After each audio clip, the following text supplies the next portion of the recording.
Yes, people, what's happening? Welcome back to the channel and welcome back to another live stream. First things first, guys, please make sure you smash the likes on the stream, subscribe to the channel if you haven't done so already, and please feel free to check out the match day vlog from last night's action as well if you haven't done so already. And at a wet and windy Stamford Bridge, Chelsea ran out 2-1 winners against Dinamo Zagreb in a dead rubber match to conclude the group stage of the Champions League. The Blues are already guaranteed top spot before heading into last night's game. I was there. It wasn't the best spectacle. Did get to see something which could go down in history: a Dennis Zakaria appearance in a Chelsea shirt and a goal on his debut, which was quite something. But yeah, it wasn't the best of games. Nothing too much riding on it. But yeah, obviously there's a couple of big talking points. The fact that Graham Potter went with a really strong lineup, which I was both surprised and disappointed with, if I'm being perfectly honest. And obviously the fact that, with us at the moment, we can't get any luck. Ben Chilwell seems to be bang out of luck at the moment. Looks like Ben Chilwell is going to miss the World Cup with quite a major hamstring injury. So we'll dive into all that as well. Delighted to be joined again by Oli. Mate, thanks for your time as always. Really appreciate it. Before we get into Ben Chilwell and whatnot, let's start with Graham Potter. I've been impressed with him pretty much since he's been here. All right, yeah, he's got a few things wrong. Brighton defeat was obviously very disappointing. This is the first time I've kind of been disappointed in him in terms of, I mean, it sounds like I'm telling him off. I'm not telling him off, but do you know what I mean? I felt a little bit disappointed with the fact you're not mad. You're just disappointed. Yeah, but the fact that we've got a packed schedule, right? Players are dropping like flies at the moment all over the shop.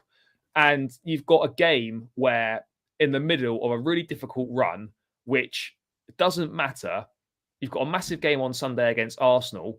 You can literally rotate and play whoever you want, really, and it doesn't matter. And yet, bar Zakaria, you pretty much go with your strongest team that you've got available to you. Plus, you don't even fill the bench out either. You leave one space unfilled on the bench.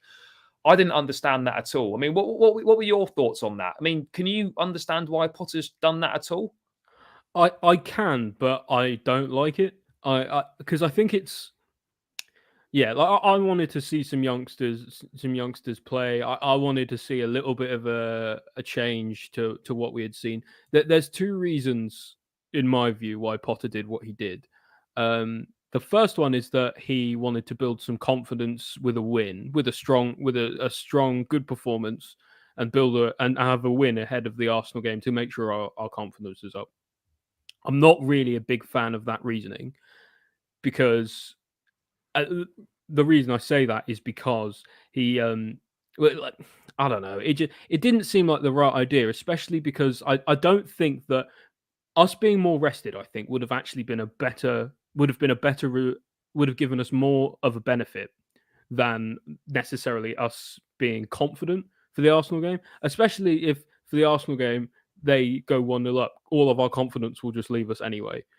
So I don't really buy the confidence argument. The other argument for it is that he was trying to try out something a little bit different with his 4-3-3, sort of slightly different formation trying out Zakaria, trying a few sort of different things for the game, which I think is fair. But I also don't see why you couldn't heavily rotate while doing that. I wouldn't, for me personally, in a dead rubber against Dinamo Zagreb, the players are going to take it one game at a time. I don't think the confidence of the squad is that important, especially after only one loss. I know we're having to play an Arsenal team that are very in form, but we're going to turn up against them regardless. So I don't know. Personally, it wouldn't have been my first choice. I would have and I think the thing is you've got to keep the same level of consistency. I think Tuchel would have been lambasted for that choice. And, personally, I think Potter deserves the same. Yeah, well, Tuchel regularly did it as well, in games that, were almost meaningless. I remember, a few cup ties against when we played last season, we played Chesterfield at Stamford Bridge, we played Plymouth. Those were really, really strong sides against a level of opposition that are much worse than what Dinamo Zagreb are. And I can sort of see it that, you want to try and perhaps give these guys a chance that sort of featured against Brighton to put that behind them, play themselves back into form ahead of the weekend. But at the same time, like I can't defend the lineup. And I know we won, it's irrelevant. I can't defend that lineup with a packed schedule, with players getting injured all over the place, you've got an opportunity to rest virtually your entire starting team ahead of a big game, and yet you don't choose to do that. Yeah, I personally can't defend that. I just want to get something here very quickly, and Dharmesh, I'll bring you in just when I've gone through this, bro. 2 seconds. You want us to play youngsters loose, Dinamo, and then go. You've covered this, Oli, and in terms of, I think it's irrelevant. You look at. I don't want to refer to Manchester. Look what Manchester City did last night with their lineup. The perfect blend of kind of youth and a bit of experience. That's exactly what we could have done. And they got a result against a better team than we were playing. And they got a result as well. And that's 100% true. Would have done and have done it many times. And which is why I'm bringing the exact same energy to Graham Potter, because I just think in a schedule this packed, it's the perfect opportunity to rest players. Managers always go on about got so many games. It's not it's hard to sort of get the balance right. This is a chance to just rest the whole squad, and you're taking unnecessary risks. But the other thing as well with the confidence argument for me is that what happens if when you play a really strong team like that, you then have to get a result. Like if you don't win well and win convincingly, and there's arguments to say last night that we didn't, although we did win reasonably well. We didn't play that well. Yeah, like I think, like what happens then to the confidence? What happens if, God forbid, if we didn't win yesterday, what would the confidence for the team have looked like then? Well, do you know what I'm saying? It's like that puts an enormous amount of pressure on the squad. And you would say as well that if you lost with, say, playing a heavily rotated side with a number of academy lads or a number of fringe players, that doesn't get hammered anywhere near as much as if you put your strongest team out and you lose. It's one you're kind of you're not expected to lose. You should still win either way, but one's kind of more acceptable than the other one would be. So you are inviting more pressure onto yourselves for sure. But I mean, Dharmesh, thanks for coming, mate. Appreciate it. Where do you stand on it? Were you disappointed with kind of the strength of lineup that Graham Potter went with, given the fact we've got a packed schedule and whatnot? Perfect opportunity to rest players ahead of Sunday. What are your thoughts on him going so strong? Are you disappointed in that? Yes, big up Charlie, big up Oli, big up everyone in the chat. It's a weird one. I was just listening to you guys, obviously, just before I came and stuff. Like, I don't know, it's a bit weird because I think had Chilwell not got injured, I think we might be sitting here talking about, in terms of staying sharp for Arsenal in a way. So I think with the injury happening, I don't necessarily blame Potter for putting out a strong-ish lineup, but at the same time, he shouldn't have gone as strong as he did yesterday. I think it should have been a mix of like our B team and C team, really. So like the likes of the youngsters as well, like get Lewis Hall in. Amari Hutchinson obviously was ineligible to play, but a few from the youth team. But I'm kind of in a different boat to you guys in a way, because I'd want us to sort of stay sharp for Arsenal, because it's going to be a difficult game on Sunday. And I'm assuming they're resting a lot of players tonight as well. Yeah. So they'll be fit and ready. So, it's just unfortunate what happened to Chilwell. It's frustrating as hell, but what can we do about it? I personally don't put the Chilwell injury on Potter, really, because there was going to be rotation in that spot anyway. One of him and Cucurella had to play that spot anyway. It's just unfortunate that Chilwell got injured, and I don't blame Potter for that. What I am disappointed with is the idea that we actually had the ability to make a strategic choice in choosing to play a weak team in a dead rubber, forego confidence, forego sharpness, all of that, in favour of rest for our first 11, who then will be much fitter than Arsenal, who've had to play a reasonably strong side tonight in the Europa League, and then ideally, with us being fitter than them on Sunday, we'll have the better chance of winning because we'll have an advantage from that. And so it's unfortunate in a sense, from my point of view, to take that strategic look at things and then to sort of throw that advantage away. And that's kind of where that disappointment came from for me. Yeah, no, I think that's fair, and I'm not like it's annoying, and you could perhaps deem it unnecessary. I said it was unnecessary, but ultimately, like when you sort of look back at it, take sort of the heat of the moment out of it. These injuries can be picked up at any point in terms of that could have happened in training. That could have happened against Arsenal on Sunday. God forbid it might happen to someone else against Arsenal on Sunday. You just don't know. So it's not Potter's fault for that. But you do think that, in a packed schedule, we could perhaps be, we could have perhaps made better use of the squad and maybe more protection for players. But then on Chilwell, Cucurella is what started the last 4, 5, 6 matches.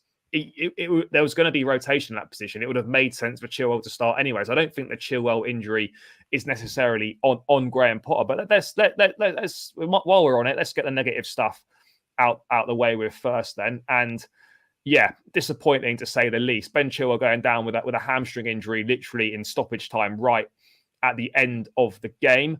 Where is it here? This is the one I'm looking for. Potter after the game saying because he didn't play on Chilwell, because he didn't play at the weekend, there was a thought he could play tonight and have enough time to recover for the weekend. So we've tried to manage him, but he's never played 3 games in a week. He's had to have a build up to that. I think has been good for him. That's why it's very frustrating. It's a blow for us and a blow for him. Sadly, he won't be the only one that is affected in this period because October was incredibly challenging in terms of the games we had to play. But it is what it is. I mean, look, Chilwell's got the worst luck in the world at the moment. It would appear. Obviously, a couple of weeks further on, but this time last year did the ACL. Now looking like a major hamstring injury. We'll get into that. I mean, Dharmesh, what are your thoughts on this, mate? Obviously, there's nothing you can do about it. I mean, I guess this again highlights more kind of the ridiculousness of the schedule, having a Winter World Cup. Players are dropping like flies. You see the amount of players that are getting injured pretty much every game, every weekend, not just Chelsea players, but it seems to be hitting us more than others. What are your thoughts on Chilwell? Because it's going to be massively disappointing from having worked hard to get back from an ACL when he was in some of the best form of his life, not playing a single minute at the Euros, working hard to get back in the side last season, to get past Alonso, who started the season really well, to pick up that ACL injury, to then get himself reasonably fit again, look like he'd go to his first World Cup, and then bang, a hamstring injury, and he's probably going to miss the whole tournament. All I'm saying is thank God we signed Cucurella in the summer, because can you imagine if Chilwell got injured, we'd have who the hell would we play left back? It'd be Aspi on the left and then Loftus-Cheek on the right in a back three. Oh God, I didn't even think about that. It'd be a tough game. It really would.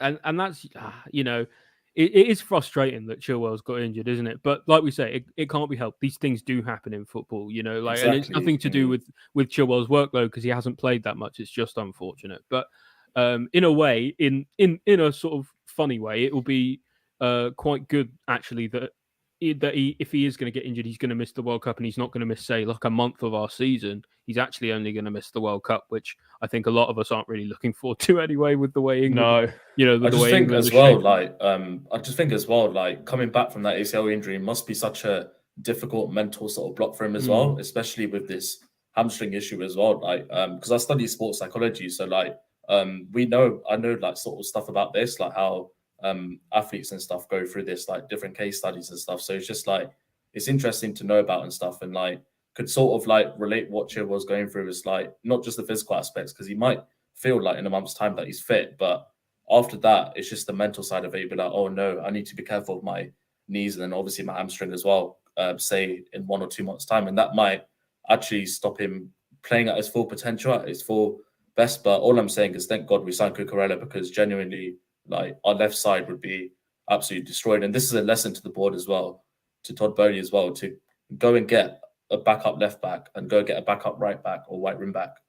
The thing is as well, though, or something like that. Yeah, the thing is as well, though, is like Cucurella is going to be playing centre back again. Like because of the other injuries we've got at the players. Oh yeah, exactly. Unless maybe Koulibaly comes back in and then you do Koulibaly, Silva, Chalobah.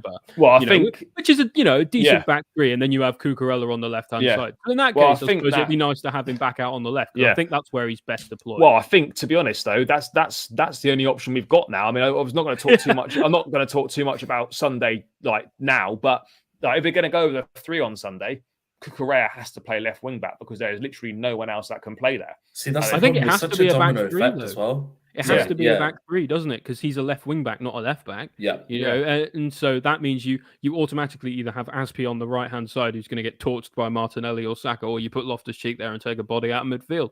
So it's a difficult one. But like it is problems, and it's like I do feel sorry for him in terms of, and it must be, as you said, Dharmesh, it must be difficult for him because you go through the hardship of coming back from an ACL, like one of the worst injuries you can get in football.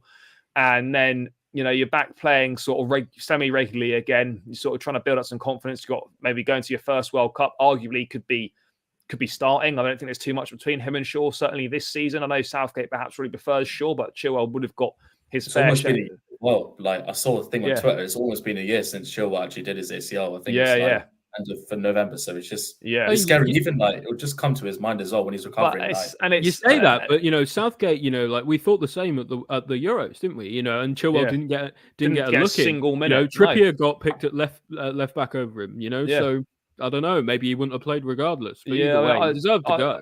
I don't know. It's mad, isn't it? That again, luckily, thank God, there's no Christmas period, and it is the World Cup, and it's like a month at least. Even if these guys happen to be out for more than a month, which hopefully not, but they're going to miss the World Cup, which, all right, for them is gutting because it's the pinnacle of international football to play at that tournament. But no, go on, Charlie. Sorry. Yeah, so if we're putting our Chelsea hats on, it might actually be more beneficial if Chilwell and Reece James just don't go to the World Cup. Because that's the thing. After the World Cup, we're going to have Reece James back, Chilwell back, and possibly Fofana back as well. Yeah. Only Kante, I think, is going to be out for the long term. Till almost March. Kante, late February, early March, I think. So, then we're almost back to a full squad, which is, quite encouraging to see. But I mean, it's mad that, again, luckily it's not going to cost us too much, but that we've got Chilwell and Reece James both injured again at pretty much a very similar stage to the season as last year. Obviously, we were flying a bit more last season than we currently are now. But just whilst we're on injuries, I mean, I don't know if any of us know the answer to this really, but we can discuss it. I mean, Zakaria luckily was just a knock, so that can be scrubbed off that list. But I mean, Kante out. Kovacic at the moment is playing through a knee injury. It probably does require surgery. And I would have thought that if the World Cup wasn't coming up, he probably would have had the surgery on that knee problem that it requires. Kepa picking up a foot injury against Brighton. Fofana out. Reece James out. Chilwell now out. I mean, Oli, why do you think we're picking up so many injuries? Do we think we can solely put it down to because the workload's too big, that we're playing too many games? I think that plays a part, but I don't think that's everything, because other clubs are playing the same sort of schedule as us and not picking up anywhere near the same amount of injuries. Yes, I know Haaland's picked up a knock at City, but generally City don't tend to suffer too many injuries. I know Liverpool have had bad luck with injuries, but for whatever reason, I don't know what it is. Is it the way we're training? Is it the sort of the work, the conditioning work we're doing in the gym? Is it the medical department? I know Bowley's in the process of switching the medical department up. Why does it seem that we're picking up constantly so many injuries? That's a really good question. And it's hard to know the answer because, like you say, there are a lot of different factors that go into injuries and player recovery and things like that. The best guess I have is that we've played for 2 seasons under Tuchel, who's very who trains very intensely, and from that, players are going to be more susceptible to injury because they're at peak performance all the time, even in training. On top of that, it could be the case that actually within the club itself, while most clubs seem to have a lot of physios and sports medical staff and things like that, most clubs have something like 10 odd people who help aid recovery. I wouldn't be surprised that under Abramovich that had been neglected somewhat, and maybe instead of 10 we had 2 staff, 3 staff instead doing the same job.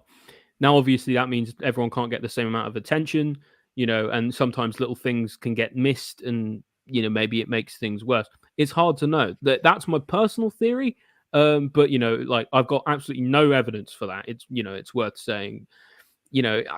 I don't know. Maybe we're just unlucky. That that's also could be part of it. Sometimes teams go through bad runs of injury form. We did last season. Seems so we're doing this season. Yeah. Maybe as well is something to do with the conditioning of the players themselves. Maybe they don't have quite enough muscle on them. Maybe in some cases, or maybe not enough in other cases, which makes them a little bit more susceptible one way or another. I don't know. Yeah. Go on, mate. No, crack on. Yeah, no, I was going to say, just touching upon what Oli said and stuff, I think it's the fact that we're rushing players back too quickly as well. I think that's a massive factor because what we see one player injured, we rush them back. Prime example is Kovacic and Kante. As soon as Kante gets injured, we rush him back. Kovacic is safe, rush him back as well. Jorginho's had to play with injections inside him as well. I believe last season as well, Yeah, and because his of back, the amount of I injuries think. he had. Yeah. So I think it's a mix of everything. I think this the physio staff, the training, I think it's just a domino effect basically. If one player gets injured in a position, another player gets injured in that same position, we have to shoehorn in players from other positions. Then that player gets injured, then it messes up the whole balance of the team. That's just how I see it. It's a massive domino effect basically. Yeah, I mean, yeah. I think again it goes to show that what we need to do is we need to build a better squad so that we're not so dependent on rushing these players back. Obviously, there's always going to be players that are more key than others, but if you can get the quality of, say, the backup or the rotation options almost as good as what the first option is, then when that first option is out, it's not so disastrous, and that would perhaps eliminate us having to potentially rush players back quickly. Because we saw it with Reece James last year, rushed him back, played against Burnley, and then he got injured. We always rush Kante back. Kovacic is playing more minutes than he should ideally be playing, and it does cause a huge problem. And I don't really know where we go from here with this, because I have a suggestion. With that issue it's baffling them why we don't actually utilize the academy more. We've got a world class academy. Cobham is a world class academy. Despite the people who might want to say different. We've got the likes of Hall and Rankin and Webster and and other players who could at least fill in and do a job if there's an injury crisis. It seems a bit silly to. Rather than to necessarily to play players all the time out of position, like you said, Dharmesh, you're right about that. It upsets the balance of the team. If instead of having to play Azpilicueta or Loftus-Cheek at right wing back, you bring in like Dion Rankin or something, give him a go, see what he does. I know it doesn't always it doesn't always work out that way, because if he's not very good, then he can't play in the development squad, and he can't play for the under-19s or under-23s or whoever it is. And then, and then he sits on the bench for a season. But, I think to a certain degree, I think some of these youngsters are good enough to at least be starting some of the games, or at least, be filling in at times, because otherwise your only other option is upsetting the balance of the squad, I don't know. It doesn't make sense to me. But I do think, as I said before, I think that goes back to the squad planning. And it's like, whilst this summer was good and some good work's been done, that the squad is massively unbalanced, and there's still a lot more work to be done to try and eliminate this. Because you look at the benchmark, which is Manchester City, they are the benchmark. If players are injured, like say Grealish gets injured, Mahrez comes in, say Foden can't play, then you play an Alvarez, or you're playing Bernardo Silva, or even Cole, wide as well. De Bruyne, or even Cole Palmer. An example of a player who, or Rico Henry, he scored yesterday. Rico Henry scored. Just like this is what I mean. This is what we need to try and get to, that gold standard. And we need to go back to how Jose used to build squads. Like when he first come, 2 world-class players in every position. And I don't buy this nonsense argument that people make that they're not going to, these backups aren't going to get enough games. There's many, because look what happened. Look at our injuries. Of course, they'll get enough. We play 60 odd games a season.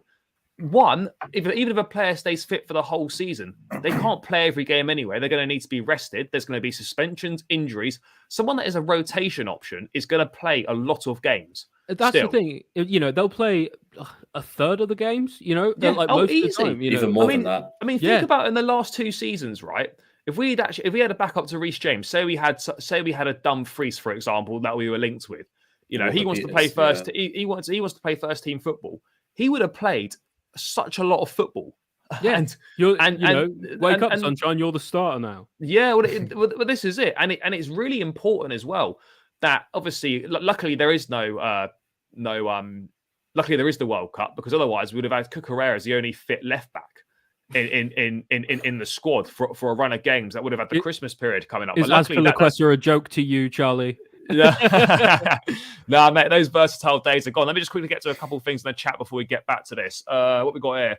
Wasn't a tough game necessarily. Looked positive with intent to score, went on the ball for longer stretches, attacking their box.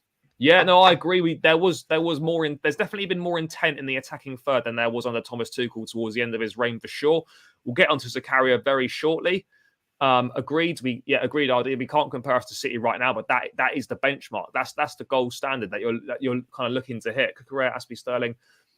Yeah, I mean that's, to be honest, out of those, there's literally that is when you see it like that. That is actually a joke. Sorry, just to add as well, guys. Yeah. That injury list that you brought up, who else was on there? It was Zakaria with Fofana as well, right? Oh, Zakaria is I don't know why he was on there. He just he went off. He went off injured, but it was just a knock. Apparently, he's okay. But just to say, but just on that though, I believe almost every single player on that list has had a serious injury, because even Zakaria had a serious injury, didn't he? Yeah, he had a massive knee problem. So I think that also plays a part as well, having those serious injuries. Broke his foot or broke his leg, had a leg break. Yeah, these are guys that did Kepa have a big injury? No, I don't think so. Not mistaken. The chat can let us know if they did. Not at Chelsea. I don't think so.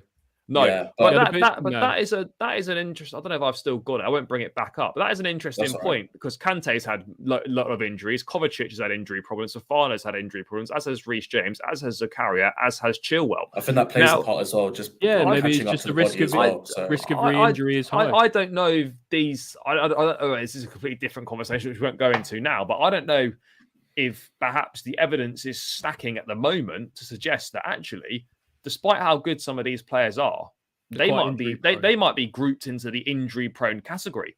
I think it is as well. I think the evidence could be supporting that Ben Chilwell could be on his way to being an injury-prone player, as is Reece James. I mean, I think about that. As is Reece James, as is Kante right now. Hasn't always been that way. I think the thing worth saying about Chilwell and Reece, I think we can get really downtrodden about the fact that they are injured, but the positive about the fact they're injured is, one, obviously, like we were talking about with the World Cup, is they're going to get a good amount of recovery and come back fit and strong. The other one is they're not missing the whole season like they did last season. No, Reece is out for what I think it was going to be 8 or 12 weeks tops. Yeah, I think it's important. Chilwell will be a month out with a quad problem. Well, I think to be fair, I was going to just quickly mention it before we moved on. The Chilwell one, if what Matt Law's reporting is correct, and I don't really see any reason for it to not be, is that Chilwell's set to be told he's going to be out for 12 weeks potentially. I saw that earlier, yeah. Which is not quite. It's not great. What's that? 3 months. That is 3 months, isn't it? That means that he wouldn't really November, December. I don't know. January. Yeah, so he wouldn't be back. He'd miss quite a number of games after the World Cup. Kante will be fit before Chilwell, man. No, I think, if it were to be 12 weeks, right? Let's say that 12 weeks is the worst case scenario. Let's go 8 to 10. It's 2.5 months. That's mid-January. Realistically, mid to end January, that we could see Chilwell back. That's still a lot of games being missed. It is, and it's a lot of games that we're going to have to rely on Cucurella as our only proper left wing back, left back option, and difficult games in that as well. We've got City and Liverpool in that period, so it's not ideal. It's not ideal whatsoever. But let's move. What I was getting at is it's not like last season where it was season ending. No. It's not season ending. It's frustrating to see him go through this again, but at the same time, it's for him and for Reece James and for Fofana. In one way, it's not as bad as it was before. No, it's not. And I think the most important thing is that we don't, as we touched on, we don't rush these guys back. I'd much rather take an extra 2 weeks than necessary potentially to ensure that this doesn't sort of happen again, rather than sort of taking a gamble on it. I think that's the most important thing. But let's kind of move away from the negatives. Let's move on to the positives of last night. We finally got to see Dennis Zakaria, who's become a bit of a myth at Chelsea. He was a myth, and now he's a legend. Yeah, he was signed on deadline day. We're not really sure who wanted him. Was it the board? It was Tuchel, surely. Tuchel, yeah. Well, Tuchel said we didn't need a midfielder. I mean, who knows? But it was in a bit of a mess. He's waited 2 months to get an opportunity. And on the evidence of last night, I can't understand why he's not been given an opportunity before, because I know it's just one game. We don't want to get too ahead of ourselves, but a few things. Firstly, we're really light in that area in midfield. We could do with more bodies in there. We've got someone who's a Swiss international, who's played for Juventus, who's played for Mönchengladbach, who's played to a good level, who's played to a high standard. and we're light in that department. We need rotation. It's a heavy schedule, and we've got this guy, and we've got no idea what he can do. I'm not saying he's necessarily the answer or anything. But you at least ask the question. Yeah. And this is one game, but you at least answer the question. And on the evidence of yesterday, he kind of showed what he can do for us. And it's kind of what we have been missing. I'm not saying he would be the answer long term, but it is what we've been missing. Someone that's good on the ball, someone that's a physical presence in the midfield, someone that's got power, someone that can pass, has got a good range of passing, and someone that gets in the box from midfield and pops up with a goal. And he kind of ticked all the boxes. And I thought it was a really, really good performance from him. I mean, Oli, I'll come to you first, mate. What were your thoughts on Zakaria? It's important that we quantify that we don't want to get carried away, but purely in isolation, yesterday's performance, he certainly, for me, warranted to get more opportunities. Absolutely. I thought he had an excellent performance yesterday, capped it off with a goal. Even if he hadn't scored, I thought he played really well. I think the goal kind of made everyone kind of realize how good he was playing in a way. He was doing really well to recover the ball, did really well in midfield, put in some really good tackles as well, like in the middle of the park to win the ball back in quite important times and quite important areas of the pitch. Like we say, we're not going to get carried away about this because we were playing against Zagreb. Bear in mind, Zagreb have already beaten us once this season, but fair enough. They're not the strongest opposition possible that we could be playing him against, but it was a good start. It was a really good start. And I think based on his debut, I don't see any reason why he shouldn't continue to get more opportunities. Yeah, and particularly if, we sort of, in the sort of last remaining games before the World Cup, given the injuries, that we stick with a back four, which would kind of make a bit more sense given the injuries that we've got. It allows us a bit more scope to rotate and include more players. Then he would be an ideal candidate to sort of play in that midfield, or at least certainly feature off the bench. I mean, it's quite remarkable that he's basically been an unused sub every game and sometimes not even made the match day squad. I like Potter's an intelligent guy. There must be something that he's not liking, or he feels that he doesn't really add anything to the team that's not already there. I'm not really sure, but I mean, Potter saying last night that after the game, I think this is the one I'm looking for. No, not that one. This is the one. That he certainly did what we asked. He did everything he could, showed his quality, helped the team, scored great. He was really good. You can see what he brings, the quality he has. He played with enthusiasm. That's great. That's all well and good. But why is it taken? Dharmesh, why do you think it's taken so long for Potter to kind of realise that Zakaria could actually potentially offer something, and why we've had to wait so long to see him? I think one of the main reasons is, I think, due to the fact we've got injuries in midfield. I think that's purely it. Because if Kante was fully fit, Kovacic's fully fit, obviously Ruben's already fit already, but Jorginho fully fit as well, Chukwuemeka fully fit as well. I don't think Zakaria gets a sniff at all. So the injuries in midfield have actually sort of helped him in a way, being forced to for Potter to play him, basically. That's how I think of it, to be honest. Like, he was absolutely sensational yesterday. Like, I know, obviously, not getting carried away with just one game, but we've missed his sort of presence in midfield. A player who can break the lines from defense to midfield into attack as well. Capped off with a great finish and a great goal as well. I agree with what Oli said as well. He had a great performance, even like without the goal and stuff. Like, he was tackling well, passing really well, strong as well. He held off a few players as well. And I truly think maybe if he continues to play this way, I genuinely think Potter could do something special with him. Just how we had, say, like Caicedo and that Mwepu in midfield for Brighton. Yeah. But obviously, like we've all said, it's one game. But definitely should get more opportunities. Yeah. Potter likes a destroyer kind of midfielder, like he could be it. Caicedo or Basuma at Brighton, like, I don't know. Everything that I saw suggests that Zakaria could fill that role. Like we say, we don't know whether he can do that against better opposition. Maybe he's a maybe he's a player who does play against sort of like the bottom half of the table. Even then, that's half the games in the Premier League. That'd be really helpful. That is important. I mean, I'm not saying he's the answer, but if we can get him playing, reasonably well on a semi-regular basis, does that perhaps alleviate the need potentially to go into the January market and sign a midfield player? Could that potentially push our midfield business back to the summer? If we've got Zakaria, we can just use him for the season, and then we can focus on the big targets in the summer rather than, say, go and spend 70, 80 odd million on Caicedo, whatever it would cost in January to try and get him. or 85, I think. Yeah, or a 50, 60 million euros on Alvarez, which, okay, that's I think great. neither is a fantastic option. But and that's neither's the thing. a great option. Hopefully, if Zakaria can keep that form, that he's got, admittedly from one game, but it was a very good cameo that he played. If he can keep that form and keep that performance going and stay in and around the team, there's no reason why he shouldn't play for, in parts for the season. And that will, and like you say, in terms of like rotation, that will help us in terms of the signings, not having to necessarily sign anyone in January, saving our money for the summer. That would be really helpful.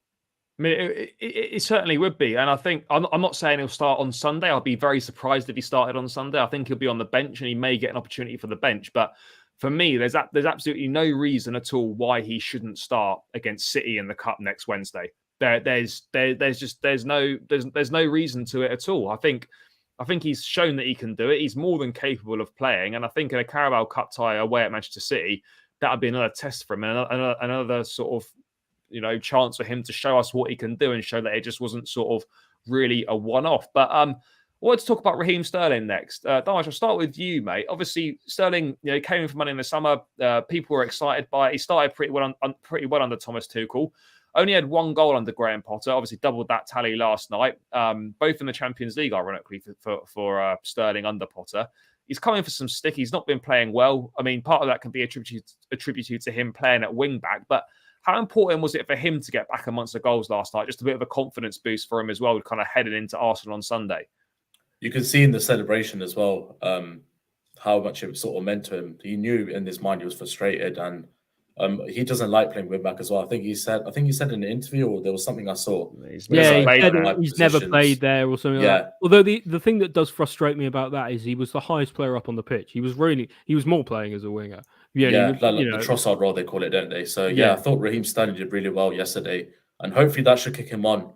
And I just want to see him get a consistent run in that position because that's the thing as well. Like, our players never get consistent runs in their own positions unless you're Kai Havertz and probably Mason Mount. That's it. The thing is, Havertz doesn't never really plays in one position either, though. So even Havertz, gets a consistent. If he gets a consistent run, he's playing at right wing. He's playing as a floating role. He's playing as a 9. He's playing as a 10. So even then, I'm sure we'll get onto him at some point because he had a very good game yesterday, I thought. But like you're completely right, Dharmesh. Even when players do get a consistent sort of run, they're usually going to have to be chopped and changed and, changing one system for the next. And that's kind of, I think, what we kind of have to expect a little bit with Potter, because a little bit like Tuchel, he's a bit of a tinker man and a rotator. So is this something we're just going to have to get used to, or, or are players going to just play their way into their positions and stay there eventually? I mean, I just think still working it out. I just think at the moment, if a back three means having to play Sterling at wing back, we don't play a back three. I think it's as simple as that. I really do, because that's not optimal for the team at all. You saw what Brighton did to us with Solly March, Trossard, Estupiñán, and all these players. Imagine if I'm not saying possible because I don't think he'll do it again, but just say, for instance, on Sunday, we went and did that again. Think what Martinelli, Saka, Jesus would do to that with all that space in behind. I think we have to look at the Brighton result. We have to look at it in a vacuum, though, because of all the extenuating circumstances around the Brighton game is part of the reason that we lost as badly as we did. Brighton had a chip on their shoulder. They had a week extra rest than we did. They also know, what Potter, the kind of tactics Potter was going to use and know how to use it against him. So, that I think it was a bad showing of a bad kind of tactic was playing it like that. Yeah. Although we saw the good side of it as well when we played that champagne football against Salzburg. Yeah, but there were also elements in that Salzburg game where we weren't punished, but they did get in behind us a few times, and I think that's always the same way. We had times against Brighton where we got in behind and played well, but we didn't put and I think that's always the danger. But for me, I'm a little bit. I'm not saying it can't be done, because it can be done, because it's been shown at Brighton that it can be done with attacking players kind of playing as wing backs. But I don't think we're not used to that. And B, I'm not sure we've got the right personnel for it necessarily right away. But I'm not saying it can't work, but I at the moment wouldn't feel comfortable playing, seeing Sterling and Pulisic again as wing backs. I don't think it's quite as as bad an idea as people are making it out because of the loss to Brighton. And all the sort of the circumstances around that. I think there's still chances for it to be an effective strategy, but I think the important thing is for Potter to pick his moments. Like the game against Salzburg was a good example about to use that because they play a very narrow shape, and we were able to really exploit the width of the pitch. When Brighton play, we know Brighton like to attack, and they like to attack wide. And so if you're playing very attacking wide players in response, as defenders, at wing back per se, then you're going to get exposed. Yeah, no, I think it's a fair point. No, go on, mate. Yeah, no, I was going to say as well. Like, I think, like Oli said, against those attacking wide sort of teams and stuff, you can sort of have one that's attacking. The other side has to be balanced though. So, for example, it could be Sterling or Pulisic at left wing back, and then right wing back could be like, for example, Reece James or Loftus-Cheek, or it could be Aspie as well. I think that's how it should be. But if you're playing against narrow, like Oli said, you're more obliged to play Sterling and Pulisic at wing back because it's why Reece James is It's why Reece James is so good, because he does both sides of the ball so well that he is as good as a winger as a wing back, and he's as good as a fullback as a wing back. So it just shows how valuable he is to the team and how hard it is to replace him when he's out. We have to remember Sterling as well. Like he's a goal scoring winger who's got over 100 goals, and that's so priceless to us as well. He's such an underrated player, and I just think with the creativity that we need to feed him, basically, will just help him so much. So he definitely needs a run in the team. He's our best attacker, I think. I mean that's the problem though, is that the fact that unfortunately for us that our compared to City, it's a step down in quality. He's not playing with as good of players. He's not playing with his creative players. He's not playing with those sorts of players that can pick a pass like a De Bruyne, like a Mahrez or whatever. I do agree with that, but we did let him in several times last night, and he fluffed his lines, like that cross that Havertz made in the first half to him. Excellent cross, put it more or less on a plate for him. Maybe it's a tiny bit high, and he skied it. He completely messed it up, and he missed another chance as well where he has to score. And so I think I appreciate he needs his confidence, and I appreciate he needs a goal every now and then, but he's got to be more clinical in this team. But that's always been Sterling's weakness, is finishing, despite the amount of goals he's scored. And this is exposed at Chelsea because we create less chances than City do, and because we don't win it, and because we don't win most weeks. That's why it's highlighted more. I've said it so many times. Missing 2 chances for City, 2 or 3 chances in a game for City is irrelevant when either you score 1 or your team wins 3, 4, whatever it is. Whereas at Chelsea, you miss a couple of chances and you don't win. That's the difference between 1-0 win and a 2-1 loss. That's highlighted massively, and it's the difference between perhaps winning and losing. So that's why that's why it's more exposed at Chelsea. Because I do want to say as well, it's not reasons, just. I want to say it's not just Sterling as well. Our whole team has this problem. Like like we saw against. The last thing that comes to mind is against Brighton, like that double chance of Gallagher and Pulisic, who both fluffed their shots. It's not just Sterling. I just think if he's going to be our most advanced player, then he needs to be, putting the ball in the net more. And we saw that last night, and so I'm very pleased for him.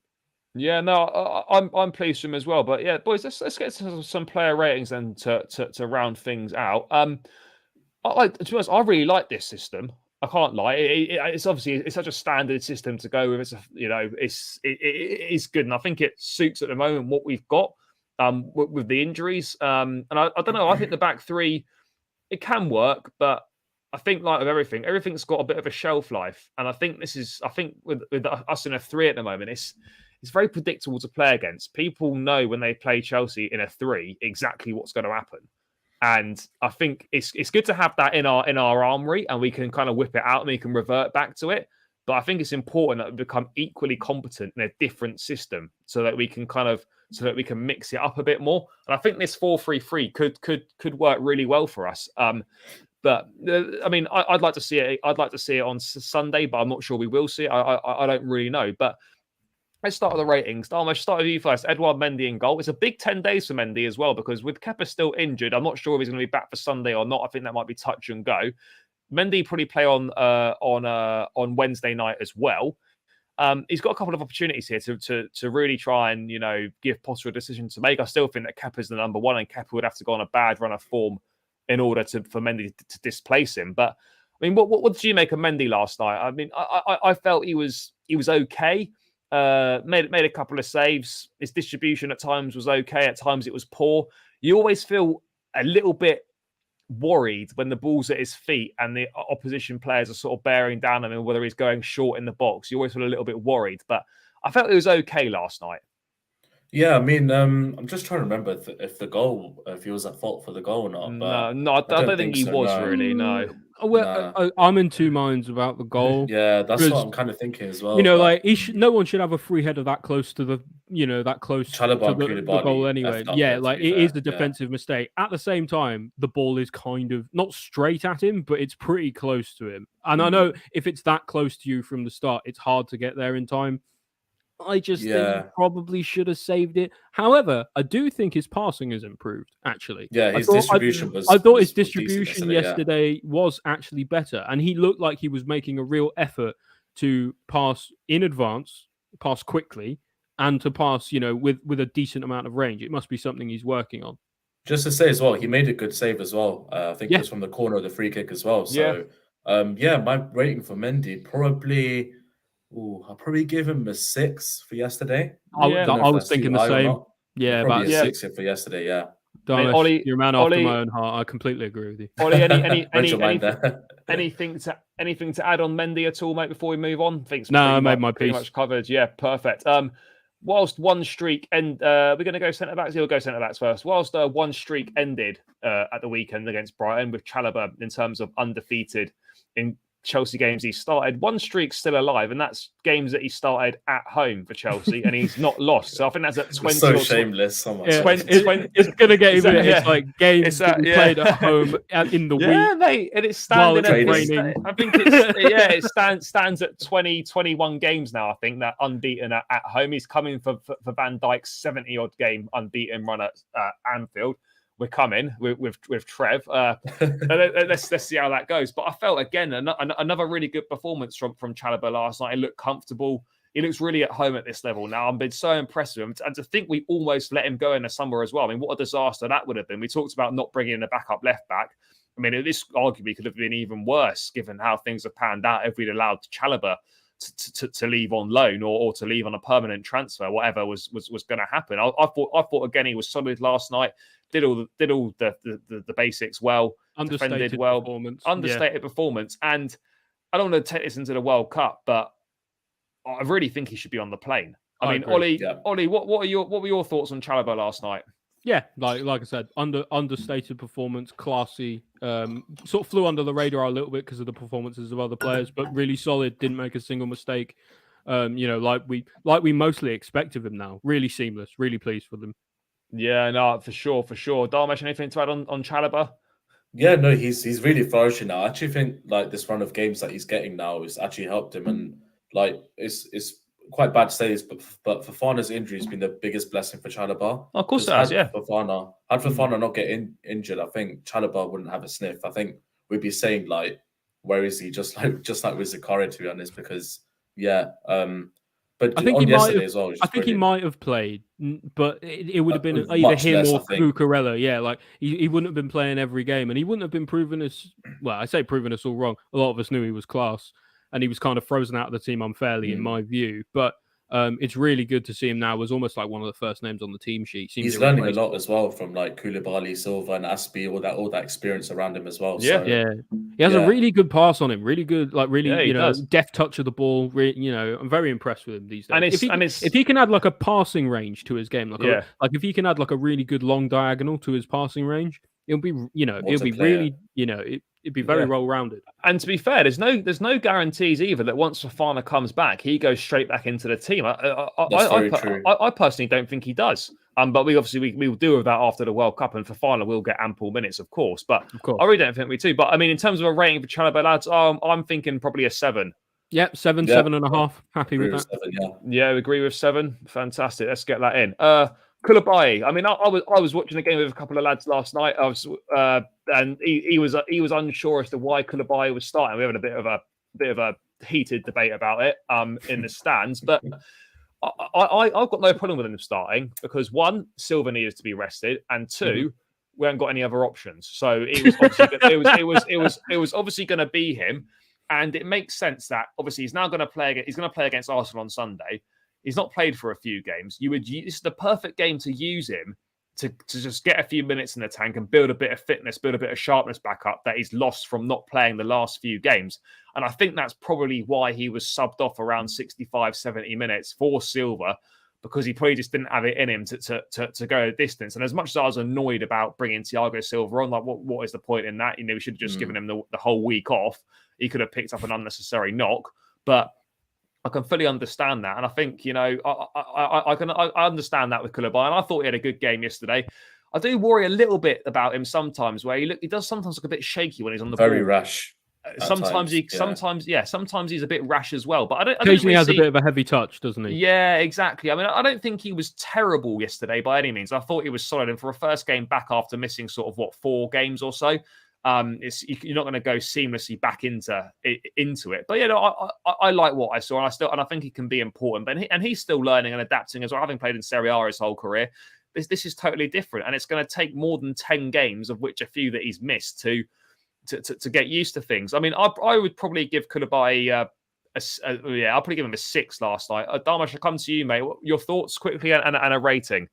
Yeah, so Koulibaly, I think first came back, obviously looked shaky at times, but that's just me being a bit more critical, I think. But overall, he was solid. I think his recovery pace is outrageous as well. Like yesterday, I think there was a time where I think he had to cover for Chilwell, I believe. Yeah, and he just got there. It was like, wow, like he's rapid. But yeah, I've echoed what you said, to be honest. Yeah, he's just needs more game time and to settle in, and sort of less of the rush moments, because that yellow card that he got was kind of silly. But I'll probably give him a rating of 6.5 because I thought he was pretty decent. Yeah. What are you saying, mate? Anything to add? I just thought his yellow was a bit harsh. To be honest. It was a little bit. He kind of caught him with the trailing leg on the follow through rather than anything else, and there wasn't that much contact. But hey, game's the game. I give him a 6. Did fine. Yeah, perfect. That's 2 6s and 1 6.5. So we go the majority. So we go. It's a good foundation to play Arsenal against, I think. Yeah, I mean, let's move on to Captain Dave. He's playing a lot more minutes than I think he probably would have expected to do this season, and what, if we're being perfectly honest, he deserves, and what a lot of fans would have wanted to see, and than he deserves. But having said that, Dave's actually not been that shit this year in terms of he hasn't. That just sums it up. That just sums it up, doesn't it? It's not that shit. No, but in terms of last season when he was playing, he was putting in bad performances almost every time he played. I think under Potter now, all right, it's not setting the world alight, but he's not making any glaring errors that are costing the team. And whilst it's not spectacular, it's kind of average, and it's doing a job. And I just think it was exactly the same again from him last night. It was just solid, but not spectacular. I think that kind of sums him up where he is at this point in his career. That I hate saying it, like someone that could just come in and do a job, and that's kind of what he does. You know what you're going to get from him. He's not going to contribute too much going forwards, but he reads the game well, and he puts a shift in. And all right, that's not going to be optimal every week, but for dead rubber games and sort of games here and there coming off the bench and whatnot, I think it works. I think it does work all right for him. I mean, I think last night I'd probably give him just over average. I'd probably give him a 5.5. Oli, I'll come to you first on Dave. Thoughts on him last night? Yeah, it's difficult, isn't it? Because he kind of went from being like Mr. 7 out of 10 to last season he was like Mr. 4 out of 10, and now he's like Mr. 6 out of 10. I think when you see a player who's been as consistent for as long as Azpi has, I think any change in his form is quite clear to see. Also, I think I agree. He's playing much more than I'm sure he would have expected to have played. I think a back four suits him a little bit better as well. Better, yeah. The only thing I think is Reece James is so good that he makes Azpi look amateurish.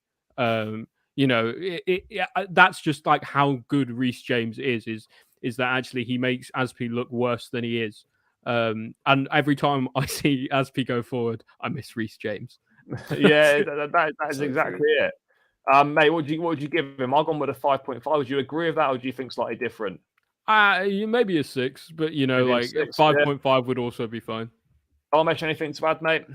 Just echoing what we both said, to be honest. I'll probably give Aspie a 5.5, but I just hope he doesn't get injured because then we're in trouble because I guess Chalobah could play right back, but I've seen it's not people really saying ideal, that. is it? I've seen people saying that's what we should play against Arsenal. I don't know. I don't think Nah. that's the solution. Also, did Aspie get injured yesterday as well? No, he did. He was he looked like struggling he was when he went off at hobbling a the bit. end. Yeah, Yeah. but, So it's probably I just think because he's getting old. Interesting. Yeah, that as well. Yeah. that's just how he moves without his stick. Come on. Yeah, I mean, yeah. Hopefully, that's nothing too serious because that would again be another problem. But let's move on to Ben Chilwell. Obviously, injury aside, I thought it was okay, all right last night. I mean, he's still finding his feet. It's important to sort of keep patient with him. You know, it doesn't happen overnight. It does take a good chunk of time to sort of get back up and running. And you know, not that he's not going to, but there is the chance that he might not reach that level that he was pre-ACL. You know, it happens. Players get injuries like an ACL, and then they don't quite reach the heights that they were playing at before. And I'm not saying that's going to happen to Chilwell, but I think that's something that people have got to have in the back of their mind and be realistic when talking about Chilwell's performances. Is it as good as what we've seen from him in a Chelsea shirt in the past? No, it's not. He's getting there. I thought it was quite good last night. Getting forward, you know, he does offer a lot going forward, which is really important. And I thought defensively he was good as well. I mean, I thought this was a half decent performance from Chilwell. In all honesty, in difficult conditions in that rain, a dead rubber match. He saw a lot of the ball. I thought he was good. I mean, I'd give him a 6.5. In Dharmesh, your thoughts on Chile?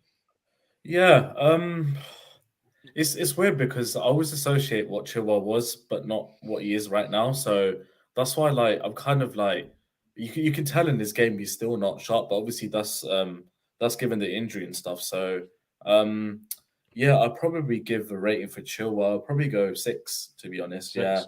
Yeah.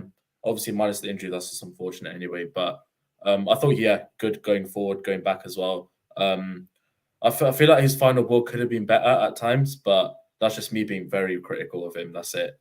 Yeah, I mean, Ollie, anything to add on Chilwell last night? Yeah, I think maybe you guys are being a tiny bit harsh. I thought he was. I thought he was quite good yesterday. You know, like I think we have to look at it in the context of him still kind of regaining his full form and fitness back from before he was injured. And this was one of the better games we've seen from him since that point, arguably the best one. You know, I thought, it was something like 6 chances created, 2 big chances created. I think he was unlucky not to get an assist. Good going forward, good going back. The only thing I'd like to see improve from him when he does get fit again is I want to see his decision-making improve.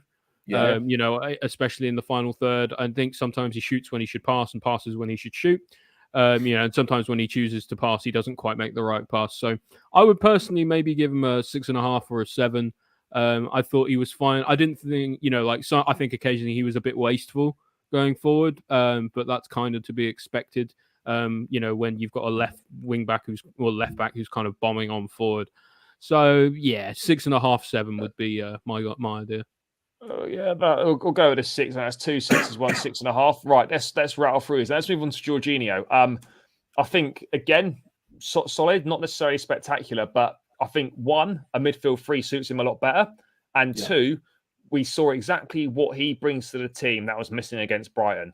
Just some control in the middle of the park. I know it's frustrating at times. We all have these frustrations with him that when you want to play quickly, you're chasing the game, he gets the ball and he slows everything down and kills all the momentum. But I thought yesterday I thought he had a good game. His passing was good. He picked the ball up in good pockets. He drove forward at the right times. He sat back at the right times. And I'm not saying Jorginho is what he was a couple of years ago when he came third at the Ballon d'Or and had that outstanding season, but he's still very important to this side. And he still will contribute a lot over the course of this season. And given the fact he's going to have a month off with Italy not qualifying the World Cup, it's going to be a massive plus to Chelsea. It really is. And I was impressed with him last night. I really was. I thought he had another solid game. I'd probably give him a 7. I mean, Ollie, your thoughts on Jorginho? Because he does come in for a lot of stick from the fan base. He does get a lot of stick, but yesterday I think he did everything right.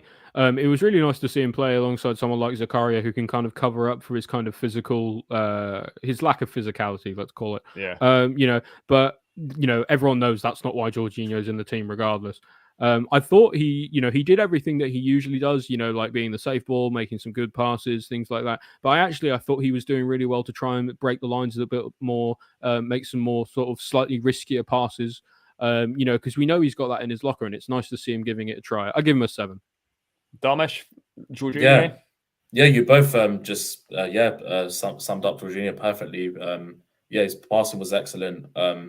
Looking sort of sharpish again. Fair enough. I know we lost the game to Brighton, but in a way, he looked more fresh, I think, today. So I think he definitely needed that rest. But we can't afford to rest him at this point. But yeah, I'd agree with the 7 as well. Yeah, no, that's fair. Let's move on. We'll come to last night's man of the match, Mason Mount, first before we go to Zakaria. I was really surprised. He so didn't deserve that. He does not deserve man of the match at all. I thought he was good. I thought he did have a good game. I again was surprised that he played because Mount's played a lot of football. I know he didn't play too much against Salzburg, but he has played a lot of games and the vast majority of them as well. And plus, he was a booking away from missing the first leg of the last 16 tie. I just thought perhaps it was an unnecessary risk to take. But playing in that sort of number 8 position, as it were, in midfield, a little bit deeper, suits his game much better. He was really good on the ball, some really nice touches, some nice turns, some nice flicks, a real positive influence. And again, it just goes to show that you can have a good performance and not get a goal or an assist, despite what people think. So this. I was impressed with him last night. I thought he had a really good game. I'd give him a 7.5. Oli, I'll come to you first on Mount. I was slightly, actually, a little bit less impressed with Mount. I thought he had a fine game. I just don't think he had that much of an impact on the game. Yeah. And that's to be expected. I think he was probably playing a little bit conservatively. Knew he was on a yellow. Knew that if he makes a rash challenge or anything like that, then he's gonna possibly struggle a little bit, or he's going to miss the next game. I thought he did well to. It was a good system to watch him and Havertz occupy sort of like the same corridors, but then also it's the same system, but they were occupying different areas. I think it was nice to have Mount a little bit deeper, have Havertz a little bit further up, sort of in the hole, and you have Mount sort of there to facilitate the play between the midfield and attack. I thought, understated performance, not his best, not his worst. I wouldn't say personally he had more of an impact on the game than say someone like Chilwell, so I'd be hesitant to give him more than a 6.5. No, fair. Dharmesh, your thoughts on Mount last night? Yeah, he was really good actually yesterday. Like you said, Charlie, his flicks, his touches, his some of his dribbling, his passes as well were pretty decent yesterday, and I feel like we just need to see him have a consistent run in the team in his favorite position, because he likes the number 8 position, doesn't he? I think he said in an interview that I saw on Twitter. But like you said as well, he without even getting an assist or a goal, he played really well. Unlucky with that free kick as well. I thought that was going straight into the bin. But I did feel like he played really well, and he did look sharp yesterday. So I'll probably give him a 7.5. 7.5. We'll go with 7.5. We always go with the majority. I've been outvoted. Fair, democracy sucks. Fair democracy here. I'm sure we'll probably be more in agreement on this one. Dennis Zakaria. We've been touching him earlier. Really good performance. Deserves more opportunities.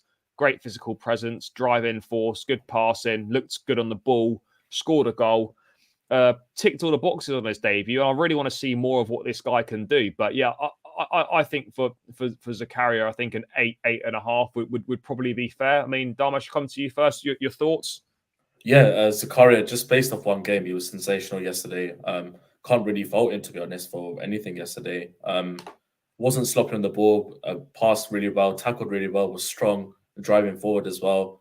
Took his goal really well as well. So yeah, I'd agree with the 8.5.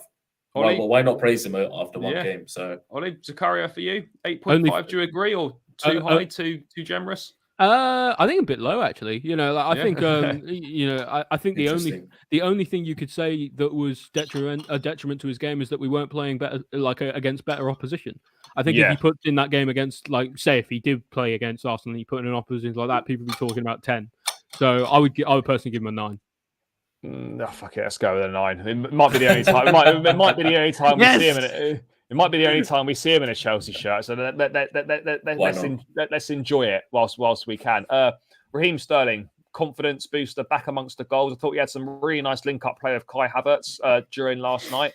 I think just a solid all-round performance, and one that probably is best performance for a number of games now, which bodes well heading into the Arsenal game on Sunday. But yeah, not really too much more to add on him than what we've already talked about. I mean, I'm sort of thinking a 6.5 or a 7 for Sterling. Ollie, I'll come to you first. Sterling for you. Yeah, I thought actually, despite other than his goal, I didn't think he was that good. The goal was really important and good for his confidence, and he took it very well.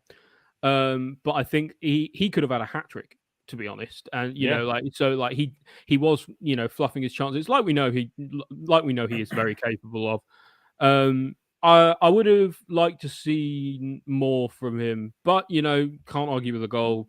6.5. Dharmesh, for you, Sterling. Yeah, his pass to Mount just before the goal yesterday was really good as well. He picked up some nice positions in the pockets and stuff, and yeah, I just want to see him drive more towards defenders and stuff and fullbacks, and because he's got the pace and he's got the trickery for it. So I genuinely think that at the moment, I think really his dribbling is really struggling. Like it's suffering at the moment. Like at the moment, a lot of the time, time he can do it. Yeah, I agree. I think he can do it. I think just at the moment he seems to just be. I don't know whether it's maybe his confidence, and maybe that's why that goal meant so much to him. That his confidence will return a bit, and he'll be able to take on a player, go left and right, rather than just kind of dribble straight into them like we've been seeing recently. Yeah, I'll give him a 6.5. Yeah, I would as well. Ollie, do you agree? Yeah, 6.5. I think is unanimous on that. We'll go to 6.5. Let's move on to Aubameyang then. One thing I was surprised if you said. I know we've seen Aubameyang throughout his career in his younger days or a few years ago. He's very competent off the left-hand side, cutting in and finishing. I think at 34 years of age, for me, I know he did cut in and have a shot that hit the bar in the second half from that side.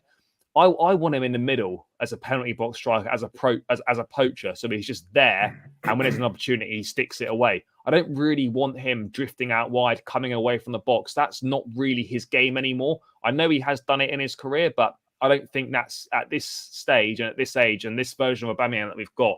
I don't think that's optimal use of him for me personally. I felt some link-up play was quite good.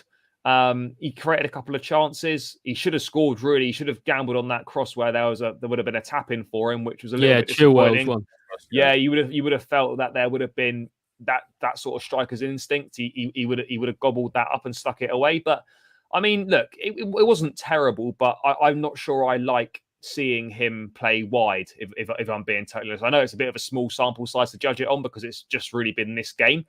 And I think he did come on wide against Brighton as well, but I'm not sure I like it so much. I mean, again, I think probably similar to Sterling, maybe a little bit less. I'll probably give him a 6. Ollie, I'll come to you first on Aubameyang. Your thoughts on him being played wide last night? Yeah, I don't personally like him out wide. He did very well to cut in and hit the bar. I thought that was a sensational effort. If it goes in, we're probably talking about a different score.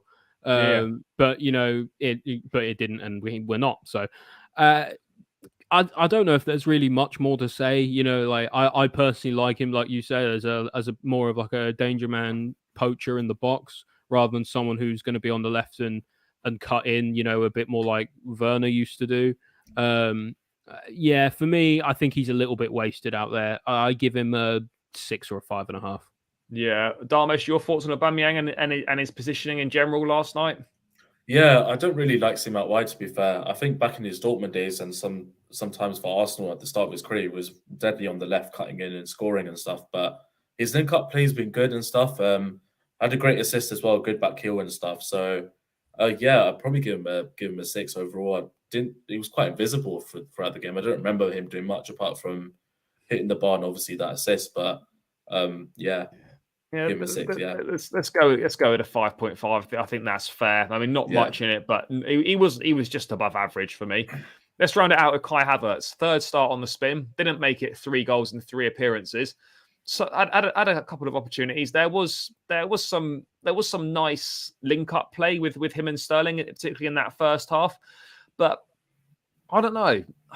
Kai Havertz is just a bit of an enigma for me. I just don't really understand what he is. I just don't. you score goals like he does against Salzburg, and you think, wow, this guy's got quality. And then you see other performances, and you're just like, how have we spent 70 million pounds on this guy? there's no. For me, one thing that's lacking. It's not just him. It's a lot of these forward players. There's a complete lack of consistency.